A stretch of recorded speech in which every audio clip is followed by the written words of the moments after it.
Hi, it's Thursday night again. I'm live on Instagram as well. Hello, Instagram, if you're watching. Click here when live or stream info, view accounts and more. No idea what Ecamm is telling me to do. You should have... I'm messing about with that again. You should have a bit of a link to click on if you're watching this on either YouTube, my group, or my Facebook page, Sort Your Shizzle Out. Just giving Ecamm permission so that I can see if anybody's watching or if anybody is going to send me a comment, because I really love getting comments and then I can swoosh it across. What am I going to be talking about? It says, hold on Instagram, we're telling more followers to join your video. That's nice. That's really nice of them. Anyway, I shall continue. So the title of this was something around, I've actually forgotten what I said I was going to do, but it's something around looking for the cause rather than focusing on the symptoms of things, which has kind of been a bit of a theme for me lately. A lot of people have been asking me, how do I deal with X, Y or Z? And it's really difficult when you're going through something. If I say to you, probably the worst thing to do is to focus on the symptoms that you're getting, which doesn't really help you very much. But what I want to encourage you to do is to look upstream. And when I say look upstream, I mean look at the cause, what's causing whatever it is that you've got symptoms for. Because often what we do is we'll go to the doctors and say this is happening, and they'll give us a prescription and we take tablets or whatever it is that kind of sorts the symptom out but not the cause. Everybody knows who watches me or follows me that I've obviously had a cancer diagnosis. It's all going swimmingly and it's going really well. Even my hair's growing back now. I've got my little skinhead coming back. It's just my head's cold because it's flipping freezing. So it won't be long before me woolly hats are off and I'm confident enough to show my little skinhead off to everybody. But one of the ways that I talk about this is that it's kind of like if you have a leaky roof and you say for example I'm sat in my room here and I have a leaky roof, so I go and I get a bucket and I put it underneath and it catches all the drips, and then half an hour later it springs another leak, so I go and get a washing up bowl and I've got pots and pans and buckets and washing up bowls and everything catching all these drips of water. At what point do I think I need to fix the roof? Or do I literally just fill the floor full of things catching all the leaks?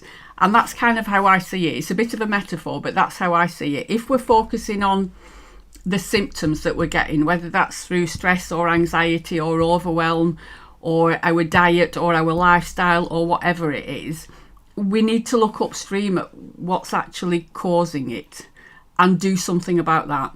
If we're talking about anxiety, hi Tam. How are you? I hope you're feeling better and you're feeling okay. So yeah, if we're focusing on the symptoms rather than the cure, we're just going to be sticking a plaster over what's going on as opposed to looking upstream at what's causing it. So me, for example, with my cancer, a lot of it was lifestyle. There's no two ways about it. I lived a pretty crappy lifestyle. I didn't take care of myself. I was usually stressed with work or my personal life situations or those sort of things. My diet was absolutely atrocious. In between clients, I would just grab a packet of cheese and onion crisps and a Mars bar and crack on. Vegetables were non-existent in my life. Drunk far too much caffeine, smoked for most of my life. I actually gave up smoking when my daughter was just about to give birth to my grandson, because she said, I'll not let you anywhere near him if you've been smoking. And that was all I needed to stop smoking. So looking back on my life, I didn't really take care of myself. Since my diagnosis and since sort of April when I started my treatment, well before February-ish when I was diagnosed, I've radically changed my diet. I'm looking upstream now at preventing the cancer coming back or preventing it spreading by exercising more, back at the gym now, doing aerobics. Been twice this week already, not aqua aerobics. I need to say I'm in the water because I do love water. I'm a bit of a water baby. Diet, I've gone fully vegan, no sugar, no fat, really taking care of that side of things. I'm not saying I haven't done the chemo and taken the medication, but I've been doing lots of things outside of that as well. Everything looking upstream. So not really sitting and wallowing in the situation that I'm in and just taking painkillers for the aches and pains, or whatever, to try and sort out the symptoms that I'm getting, but actually look at the cause. So that's one thing that I would say to you. If you're struggling and you're feeling overwhelmed or stressed or anxious, medication is brilliant. I'm not saying don't take any medication, but do something as well as look at your lifestyle. Are you exercising enough? What about your sleep hygiene? What about your diet? Getting out and getting fresh air, getting up off your seat and moving around, being more active, all these sort of things. I'm not perfect by any means with any of this, but it's about looking at the changes that you can make. When my oncologist said he wanted to continue with the chemotherapy, and I asked for a scan, and it came back and there was no disease detected, which is absolutely brilliant. Because I'd made that decision that I didn't want to continue with chemo without knowing whereabouts we were with the cancer, I suddenly started to feel in control of my life for the first time in nearly 12 months, because I was just doing everything that they told me to do. And for me to make a stand, it's really empowering. And I want you to start thinking about, is that a possibility for you? Can you start to make changes? Can you start to make a stand in your life and choose to do something different? And I'm not talking massive changes, but small steps. You'd be surprised how far we come in a month's time if we're just taking a small step every day. And taking small steps, it then starts to be a habit, and then it becomes the norm, and then we can introduce something else. So it's not about making massive changes all the time. It's just about you doing a little bit of something that's going to make you feel better, and that your future self is going to thank you for. It's coming up to Christmas now, it's winter, the cost of living crisis and all this negativity around. What's the you of Christmas 2023 going to say to the you of today if you start to make these changes? Whether it's weight loss, whether it's seeking out some support and going seeing a therapist, whether it's, and I'm not saying join a gym, but just start to be, a bit more active. My darling son, as always, I've got a bloody trampoline in the middle of my kitchen now that I have to go and bounce on every time I go in the kitchen. So it's not about it having to cost you a fortune. It's about, going out in a walk, connecting with nature. I've been looking an awful lot, and I've been toying with the idea when I do come back to doing therapy, which is probably going to be in the new year now. Well, it's definitely going to be in the new year. To go out walking and do some therapy while we're out walking and just get back to nature, how it used to be. We're not meant to sit in brick boxes all the time and not interact with other people. So I've got a lot to thank, my situation for, because it's making me look at things differently. And I'm concentrating on the things that bring me joy and the things that I want to do. I went to a vegan festival with my eldest on Sunday, ate probably more than I should have done. Had a few cheeky little things that did have sugar in, but a little bit of what you fancy does you good, only a little bit. Met up with some friends there, bought myself a new t-shirt, went out in Manchester. The week before it was my son's 18th, my youngest son's 18th, so we caught a train. I haven't caught a train in bloody years, but we caught a train and went into Manchester. So I'm choosing to do things that bring me joy, which, in turn lowers my stress level, lowers my anxiety and my overwhelm, and just makes me feel better. And if I feel better, then I become a better person. So that's the first thing I wanted to talk about. Look upstream. Look at little changes that you can make that are going to make a big difference to your life in the long term. I've got lots of things written down here because I'm trying to be quite organised. How do I stop the thoughts? You can't.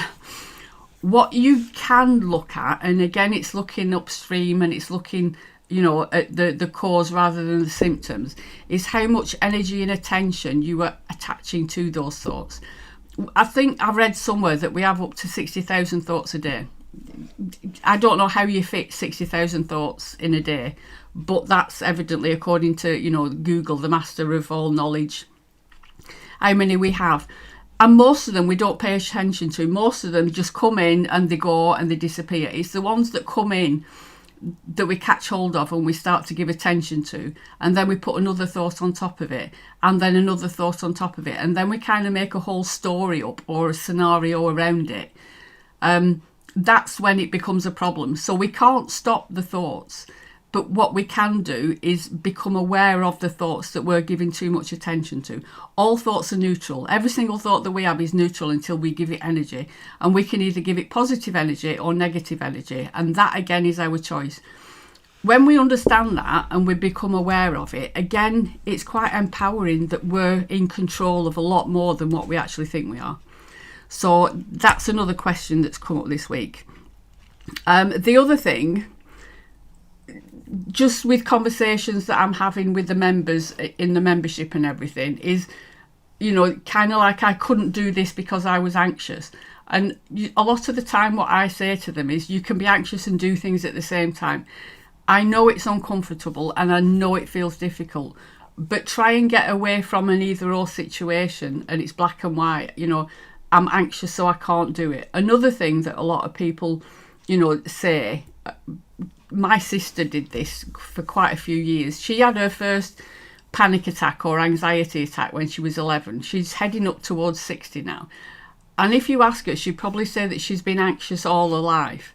The reality is there's been big parts of that where she hasn't felt anxious, where life's been going okay, generally over, you know, 50 odd years, let's say. But within each one of those years and with each one of those days and with each one of those hours, there's been times where she's not been anxious. But because it's a survival mechanism, we only tend to focus on the negative times when we have been anxious. And it feels like it is all the time, every day. But again, when we begin to be more aware of it, it's probably a very short amount of time per day, per week, per year that we have felt that way, that we felt overwhelmed or actually had a panic attack. You know, feeling apprehension is quite a common thing to do. The other thing, oh, I've got another question here. They've not let Ecam know who it is, so it just says Facebook user.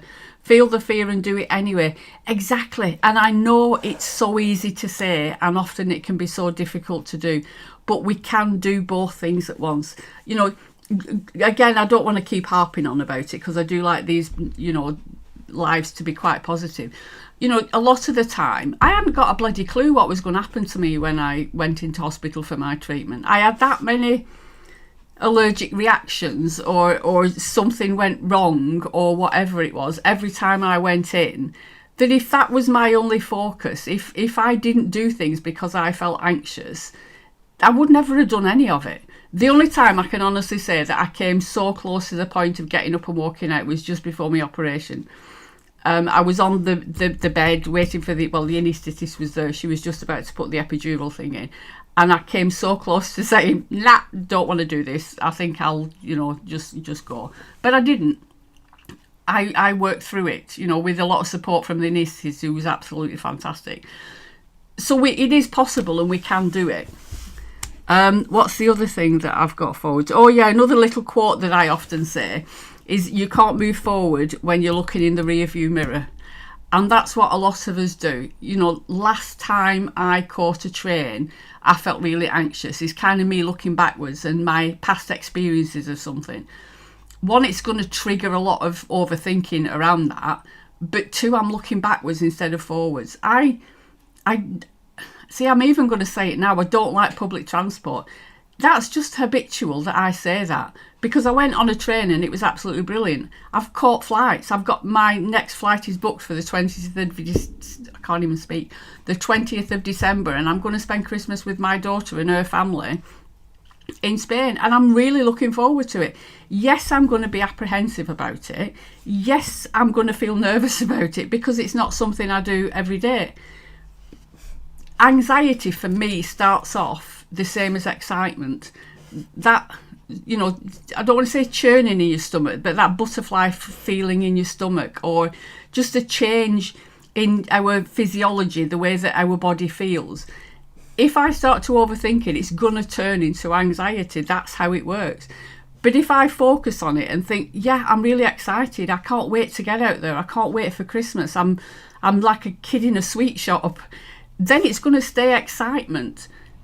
But it's okay to be apprehensive about new things. It's okay to be apprehensive when we're pushing our comfort zone and doing something different. That's absolutely normal behaviour.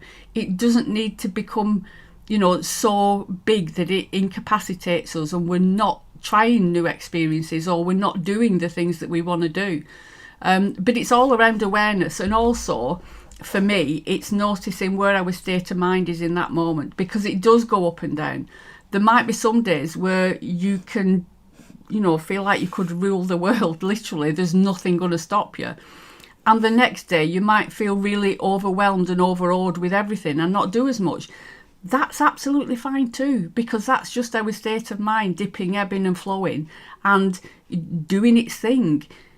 We can't possibly be at the top rung of the ladder all the time. It's inevitable that we're going to come down. But it's the same as when we're down, it's inevitable that we're going to come back up again. And it's just understanding that that's how it works and that it's okay when it does that. Looking at what else I've got. Right, there's just another couple of things that I wanted to say. I think Susan's just reacted with a love heart. Thank you so much. And I wish I knew who the Facebook user was, because I'd say thank you for commenting. Just another couple of things. I've had some lovely comments and messages on TikTok. If you're on TikTok, then pop over and follow me. Sort your shizzle out. This is going out on YouTube as well. If you're watching this on YouTube, don't forget to click the subscribe button. And I'm over on Instagram as well, sort your shizzle out. So you can catch me all across social media. I am starting to be a bit more active on there because I've been a bit of a hermit lately. But now I'm starting to get my mojo back and get my shizzle sorted. I'm going to get a t-shirt printed with that on. I think next week I'm going to have a t-shirt on that says shizzle sorter, or I'm a shizzle sorter. I don't know, but I'm going to do that. Susan's just commented, it's me, your sister, lol. Yes, I know who you are. I've just been talking about you. If you watch this back on replay, I've been talking about you. There's another choice. It's quite a long one, this one. It's not as easy to face the fear, the anxiety, but every time I have, it's not been as bad as I thought it would be. That is absolutely phenomenal and amazing, and it is often the case. It's the fear of anxiety a lot of the time that we're feeling. And there's that classic saying that we've survived 100% of the worst days of our life. Anxiety won't kill us. That's the reality of it. It's a survival mechanism, it's protection, and it's our fight and flight kicking in. And even though we feel like we're going to pass out and we're feeling lightheaded and like we can't move our legs and literally our stomach and all these sort of things are going on, it's doing exactly what it needs to do. I don't want to divulge a lot of my bodily functions and everything, but I said to my son the other day that I was feeling a bit sick again and that I had a bit of an upset stomach. But I've been to the dentist and I was feeling a bit of apprehension, let's say, sitting in the dentist chair, because it was going to take an hour and a half. My teeth are absolutely buggered. Chemotherapy has just finished them off completely.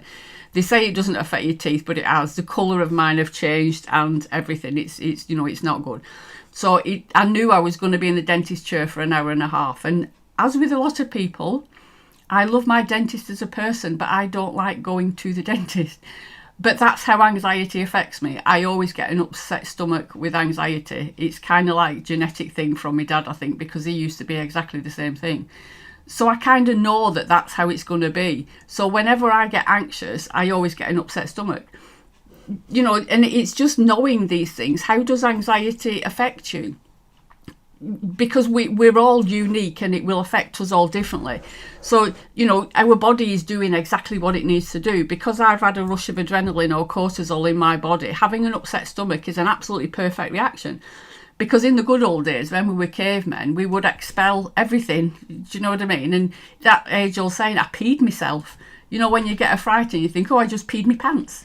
That's because our body's getting rid of everything so that we're way lighter and we can run like hell from that T-Rex that's coming around the corner. So it's all perfectly natural stuff. It's just being triggered at the wrong time. So whoever you are, Facebook user, yes, it is the fear of the anxiety, and it can be quite intense in the moment, but the more we understand it and the more we get used to it and the more we can slow our thoughts down. One of the other facts that I read somewhere is that when we have got cortisol and adrenaline in our body, and then we start to feel anxious and we overthink it, it's kind of like we're giving ourselves, an injection of adrenaline all the time. Every thought we have, every anxious thought we have, it's kind of like we're injecting ourselves over and over with adrenaline and cortisol. The thing is with that, if we just get out of our own way and let the thoughts settle, it takes, it halves every minute. So the first minute you have that rush of adrenaline, the second minute it's gone down by 50%. The third minute it's gone down by another 25%. The fourth minute, we're down to 12.5%. And that's, if you can just settle your mind enough for that first minute, the adrenaline and the cortisol is halved, so you're not feeling as bad. Then it halves again and you're feeling even better. Then it halves again. But what we tend to do when we start to get that first initial reaction is we're just injecting ourselves over and over with more adrenaline and then wondering why it's not settling. But if we don't know all this stuff, then we don't know what to do with it. That's the thing. So it's just about exploring, it's just about learning, it's just about hearing something new and, taking it on with an open mind. What's this one? Facebook user. It's like having a poison. I'm over here because I can't read the end of it, so I'm looking at this one. It's like having a poisonous parrot sat on your shoulder. Hope your appointment went well. It did. I was absolutely fine after my dentist appointment. Thank you so much for asking. And it is like having a poisonous parrot on your shoulder. It's all those mind monkeys or worm, earworms or whatever you want to call it. The negative self-talk. Half the stuff that we say to ourselves, whether it's in moments of stress or anxiety or just generally, we wouldn't dream of saying to anybody else. So moving on from that, I think I mentioned it last time, or I might have mentioned it in a post. I'm going to be releasing a course called Choose You. In the next week or two, it's probably going to be up. I'm thinking, I don't know how much I'm thinking of doing it for. Possibly around £47, which sounds quite a lot because we're going through this crisis that we're all going through at the moment. But you're getting a lot of bang for your bucks, because what I'm going to do, you've got there's an ebook with it, and I've done it over 5 weeks with the members. They got it for free because they're in the membership. But you get 5 workbook type things to go with it. So it lasts over 4 or 5 weeks. I'm probably going to do it over a month. But what I'm thinking alongside that, I'm going to do some videos as well. So you'll get a video, a workbook, and the ebook literally every week. But also doing a pop-up Facebook group so that we can be accountable. Because I've got this thing where I don't want people to buy anything from me, however much it costs. Even if it's free, I don't want you to be watching stuff over and over again if you're not implementing any of the stuff that's in there. If you're not making a change, nothing's going to change. So I thought, okay, we'll have a pop-up Facebook group. I'll release everything on a Monday, and then we'll be accountable for the week together. We'll have a live Zoom on the Friday, and we'll do that over 4 weeks, so I can keep me peaky eyes on who's actually doing it and who's not. Because there's going to be some things where you're going to have to post to say that you've done it, and then I can see who's actually completed it as they're going along. So it's kind of like an interactive course with me as your accountability buddy, but also a Zoom where I can do some coaching with the group if that's what people want. So that's kind of what I'm thinking. And I'm probably going to start advertising that, and we'll look at releasing that, over the next 2 weeks. The membership is also open. If you want to join the membership, they'll all get an invite to do this for free anyway. That's £29.99 a month. But I'm starting slowly to introduce myself, getting back into work. And then in the new year, when I come back from Spain, I'm going to hit the ground running, and I'll be back doing more courses and back seeing one-to-one clients. I've got lots of people waving on my Instagram. May, Mary, Lindsay, Seagoat Dotty. Not sure what your name is, but thank you for waving. Right, I'm going to finish this now, and I shall be back here next week. Feel free to ask me any questions. If anybody's got anything that they want me to answer, if you wanted to be anonymous, just let me know, but just drop me an email. It's jackie@jackiejones.co.uk. Jackie spelled Jacci, Jones Jones.co.uk. You can email me if you want to, or just message under this, and I can answer any questions that you've got live, and maybe even give you a shout out. Thank you so much, Facebook user, my sis, and Tam, for commenting on this. And I shall see you next week. Take care. Have a fantastic week. Bye.